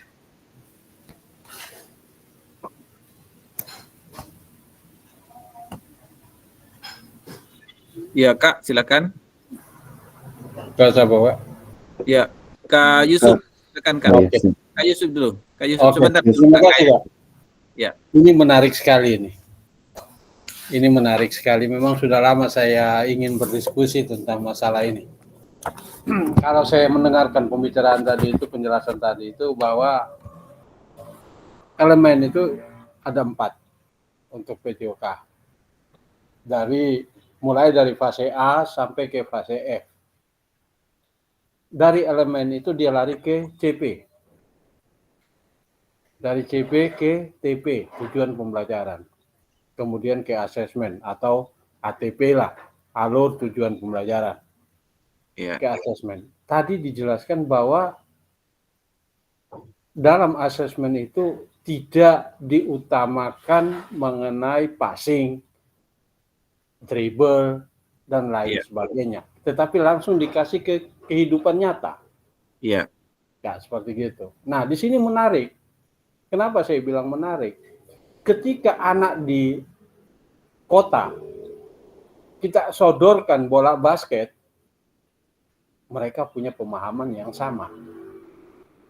Tetapi ketika anak-anak yang di tempat yang agak jauh, internetnya tidak ada, bola basketnya tidak ada. Nah, kira-kira bagaimana kita memberikan pemahaman kalau kita tidak melihat dulu catch pass-nya bagaimana, bound pass-nya bagaimana, layup shoot-nya bagaimana. Tiba-tiba kita suruh mereka bermain. Kemudian di situ asesmen itu berjalan. Ya, Kak. Nah, makanya tadi itu saya katakan bahwa TP, tujuan pembelajaran itu tidak penting. Harus saya ambil dari penjelasan kakak. Tujuan pembelajarannya itu tidak penting. Yang penting prosesnya. Yang paling penting. Maka saya katakan itu dalam jawaban saya tadi itu. Oh iya, Kak. Yang di Tapi kolom kakak chat. bilang bahwa proses itu tujuannya itu penting. Tetapi dari hasil pemaparan yang kakak sampaikan bahwa tujuan itu tidak penting. Karena langsung kita asesmen dia. Dia bisa passing baik, yang penting dia tidak maki, berarti prosesnya yang dinilai. Hasil akhirnya itu kan proses. Untuk sementara saya kembalikan, Kak. Oke, siap, Kak. Jadi yang saya maksud tadi itu dengan penilaian di kehidupan nyata itu seperti asesmen autentik itu, ya kakak sudah mempersiapkan, bisa mempersiapkan dahulu juga Kak. Misalkan kalau di daerah kakak itu tidak ada internet, tidak ada TV, tidak ada sinyal dan tidak ada, pokoknya dia blank sama sekali tentang pengetahuan itu. Jadi kita dipersiapkan, kita mempersiapkan diri sebelum melakukan pembelajaran itu bisa juga dengan mendownload materi-materi bola basket itu, misalkan video, foto atau gambar begitu Kak. Kita bisa download dulu. Kita bisa download dulu di tempat yang ada sinyal, yang sinyal bagus, kita download, kita simpan dalam bentuk video. Nah, itu yang kita tampilkan dulu di siswa. Kalau memang terkendala dengan sinyal dan lain sebagainya ya. Jadi kita download dulu itu. Nah, kita suruh nonton sudah. Kita buka laptop, suruh nonton anak-anak. Oh, seperti ini permainan bola basket anak-anak ya. Mulai dari shooting, mulai dari dribbling dan lain sebagainya, teknik dasar apa, dan bermainnya seperti apa. Nah, mereka akan mengikuti itu sudah tugas kita sebagai guru Kak untuk memfasilitasi mereka belajar. Seperti itu. Nah, setelah mereka mengetahui dan memahami teknik dasarnya, terus cara bermain apa dari video yang kita download di tempat yang bagus sinyalnya itu, baru kita melakukan asesmen autentik itu Kak, penilaian itu. Baru tujuannya tercapai, seperti itu Kak. Jadi kita harus mempersiapkan diri dulu, bukan langsung eksekusi, memang tidak Kak. Jadi ada persiapan dulu dari kita. Ya, ada persiapan bisa dalam bentuk video atau foto dan lain sebagainya. Misalkan kita simpan di HP, kita suruh anak-anak coba nonton ini dulu. Ini yang namanya permainan bola basket. Misalkan kalau mereka tidak ada sinyal di tempatnya. Jadi seperti itu Kak.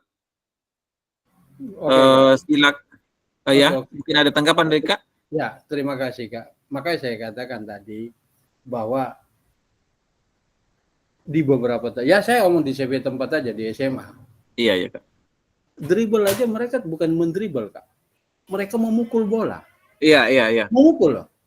Iya. Padahal teknik dasar untuk itu mereka sudah dapatkan di SLTP. Iya.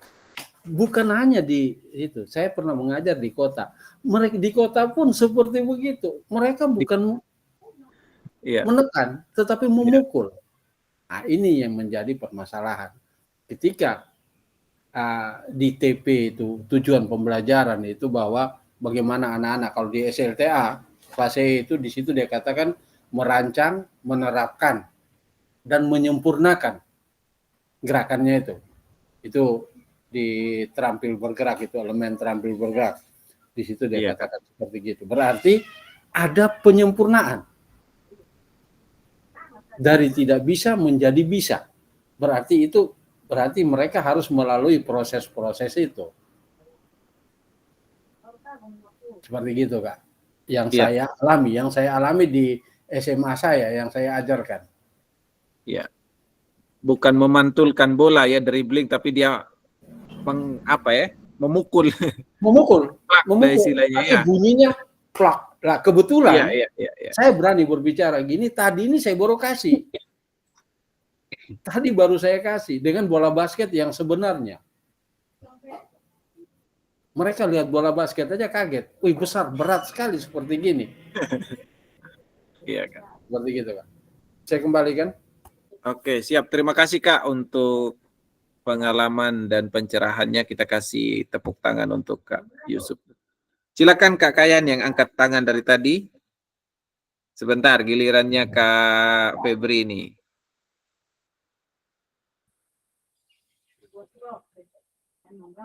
Silakan Kak.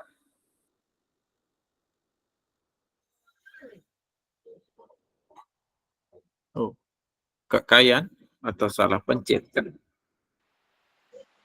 Oke, baik kakak. Oh, Baru ini apa baru ada sini atau pakai HP ini. Sementara di pertanyaan apa saja saya belum silakan Kak. tahu ini.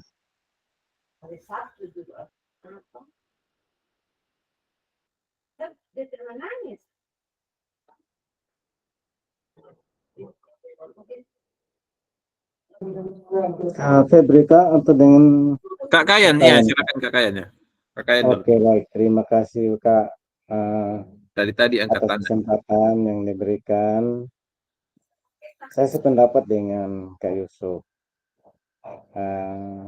terkait dengan kegiatan pembelajaran yang memang dengan 3 pemahaman peserta didik, khususnya di satuan pendidikan yang berada di daerah 3T yang saya alami, memang yang menjadi sebuah solusi dan solutif dari penyampaian dari kakak fasilitator saya sudah laksanakan, di mana untuk menanggulangi sebuah sarana prasarana yang kurang di sekolah itu dengan memodifikasi alat peraga. Saya berawal dari situ dulu. Kemudian mendownload video. Memang kalau mendownload video pembelajaran itu terkadang-kadang tidak sesuai dengan kondisi wilayah kita masing-masing. Terutama memang cabang-cabang olahraga yang tidak bisa memungkinkan untuk kegiatan pembelajaran di sekolah. Salah satunya itu adalah permainan bola basket.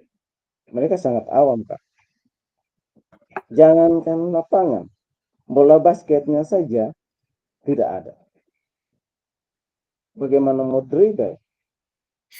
Bagaimana mereka melakukan shooting untuk masukkan bola ke dalam ring basket? Tapi bisa dimodifikasi. Hanya sayangnya tidak bisa didribble.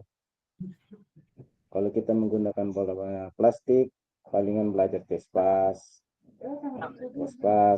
tergantung dari materi yang diajarkan.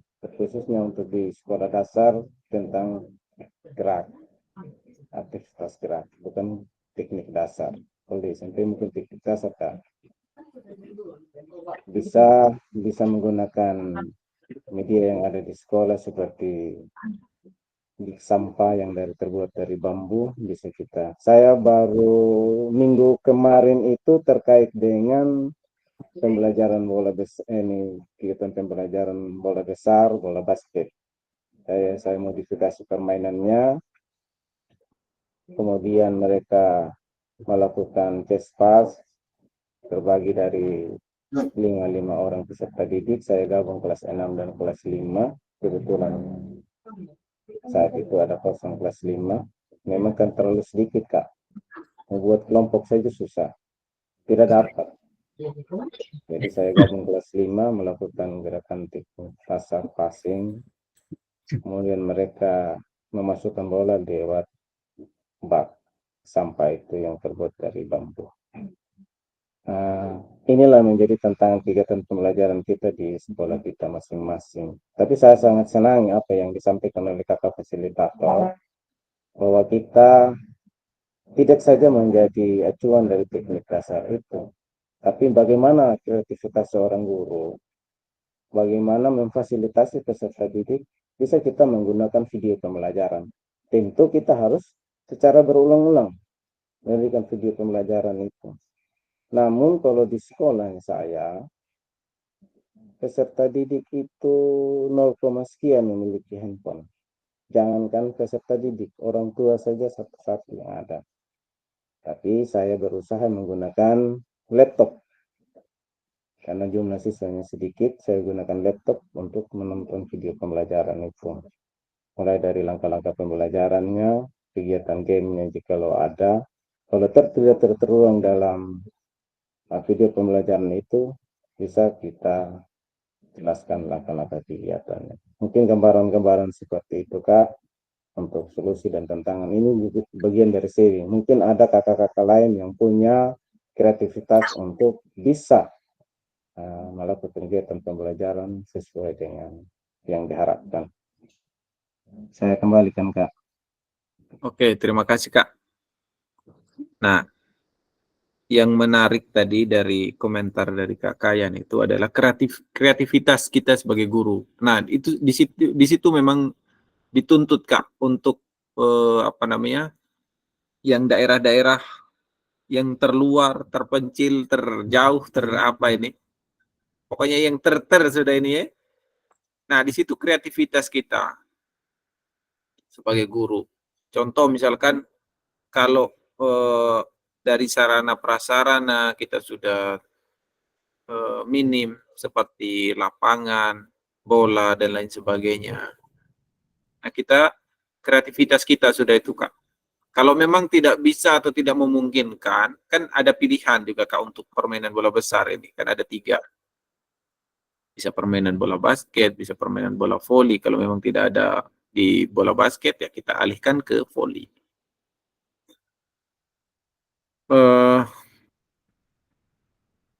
Terus untuk apa namanya?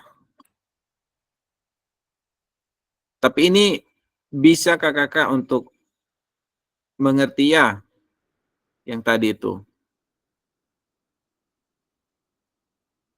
Untuk backward design itu.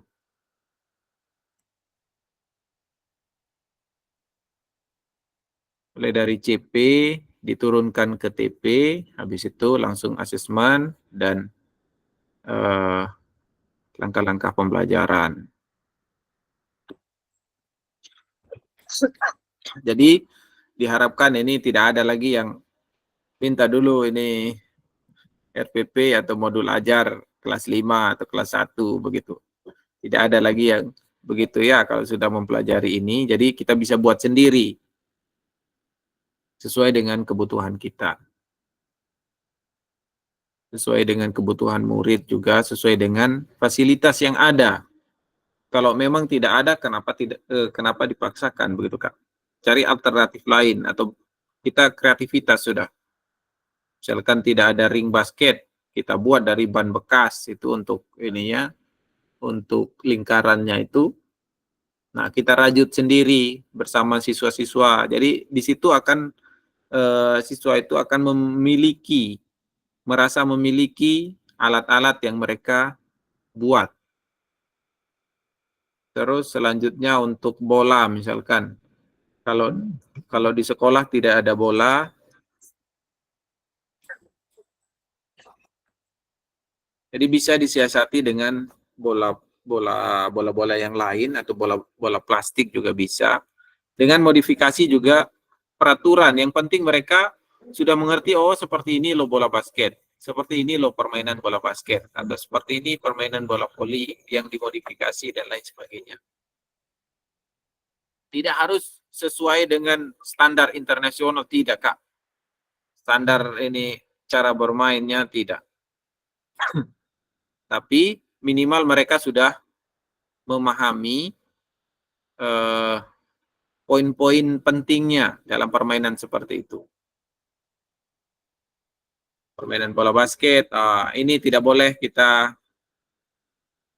dorong dulu atau tidak boleh kita melakukan walk atau menarik tangan atau mengganggu ketika pemain lain atau lawan itu sedang syuting. Kita tidak boleh dorong atau kita tidak boleh body begitu.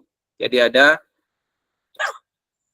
peraturan-peraturan itu yang harus mereka pahami Kak. Nah, baru ke penilaian otentik itu tadi. Penilaian yang kehidupan nyatanya. Ketika mereka sudah memahami itu, baru kita bisa melakukan penilaian autentik itu. Seperti itu, Kak. Lanjut, Kak, ya. Apa yang telah kita bahas merupakan karakteristik kurikulum merdeka, yakni fokus pada materi esensial, muatan yang paling diperlukan untuk mengembangkan kompetensi dan karakter peserta didik. Ya, kompetensi dan karakter peserta didik. Itu satu. Yang kedua, pengembangan kompetensi dan karakter. Pengembangan kompetensi sosial, emosional, dan moral peserta didik. Ketiga, fleksibilitas pembelajaran. Kurikulum dapat disesuaikan dengan kebutuhan pengembangan kompetensi peserta didik, karakteristik satuan pendidikan, dan konteks lingkungan sosial budaya setempat. Lanjut, mari kita diskusikan pemikiran Ki Hajar Dewantara secara lebih jauh dan mengaitkannya dengan karakteristik kurikulum merdeka.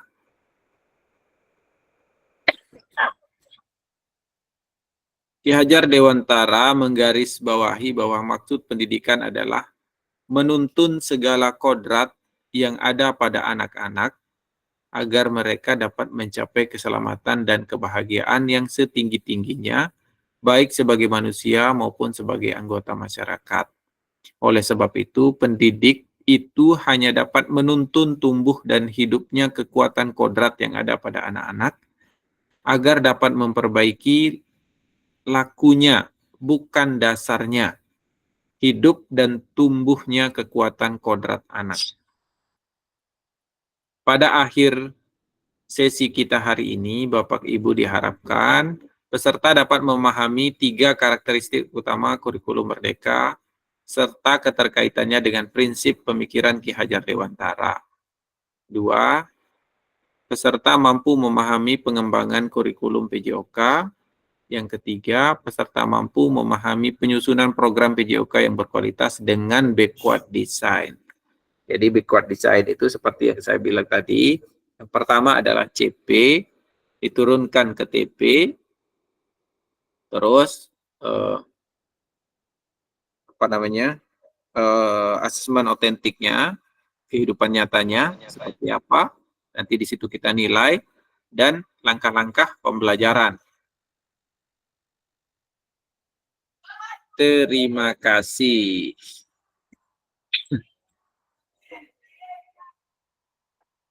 Sudah Kak? Sudah habis materi kita hari ini. Nanti kakak-kakak coba baca di LMS.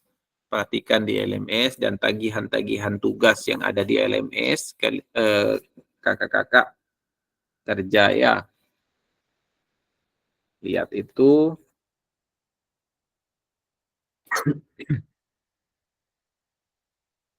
Nah, untuk meet kita tanggal berapa lagi di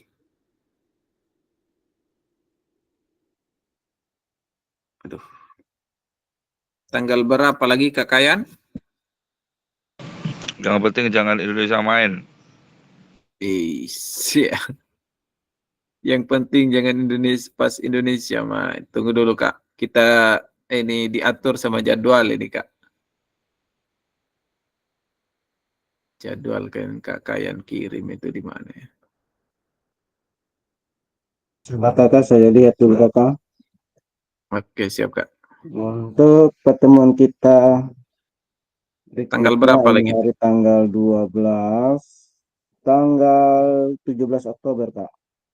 Tentang modul 17, 1.6, kuatkan pemahaman dan lakukan.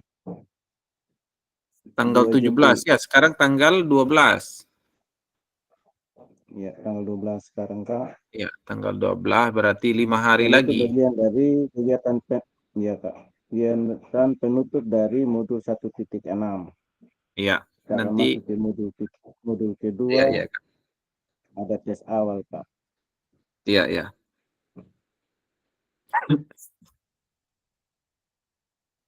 Ya, jadi nanti tanggal 17 itu baru kita meet lagi dan saya mohon untuk kakak-kakak kerja tugas ya.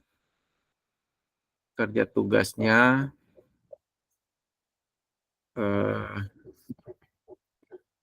tagihan tugas itu coba lihat dari awal dulu. Dari awal mana yang terlewat itu kerja memang sekarang biar terisi semua tugas-tugas itu Kak.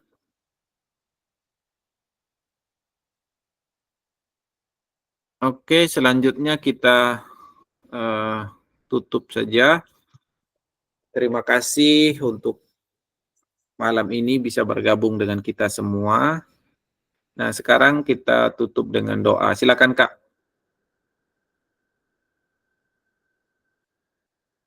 Saya serahkan ke ketua.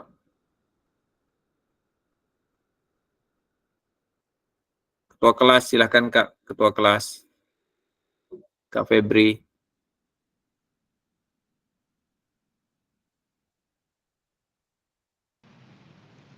Ya, untuk kita mengakhiri pembelajaran hari ini, semuanya peserta sudah, sekarang Pak Fasilitator saya untuk pimpin dalam doa. Terima kasih. Woi, Kak saya lagi nih. Peserta Kak. Peserta Kak.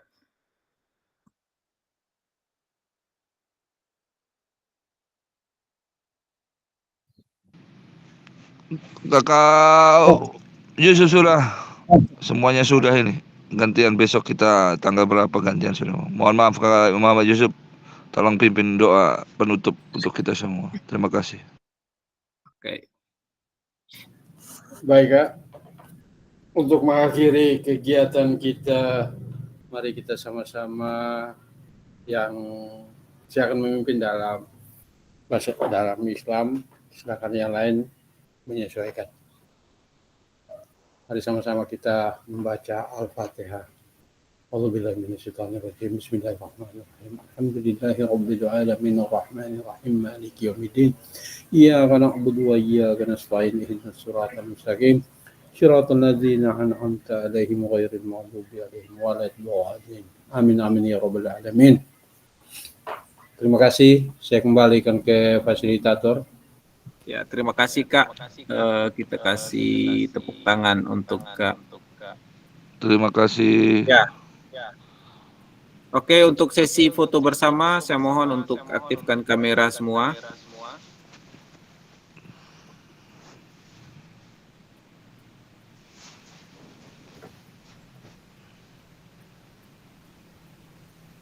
Oke. Silakan Kak.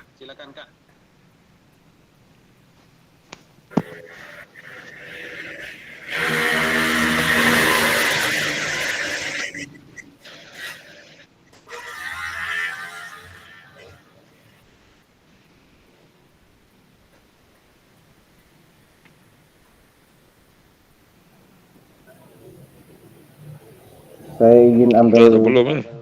gambarnya. Screenshot.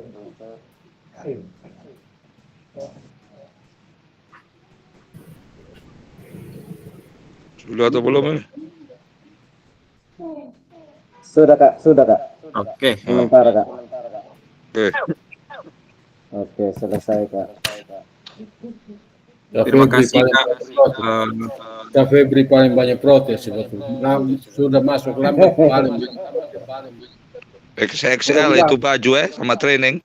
Jangan Saya lupa, telah tulis itu bang juga, XX. sebentar takut salah. XL. X double. Woi, Double X. oh double XL ya. Oke, siap. Saya stop. Sampai XXL itu. Izin stop record dulu. Woi, Ini mau pakai saya pakaian. sudah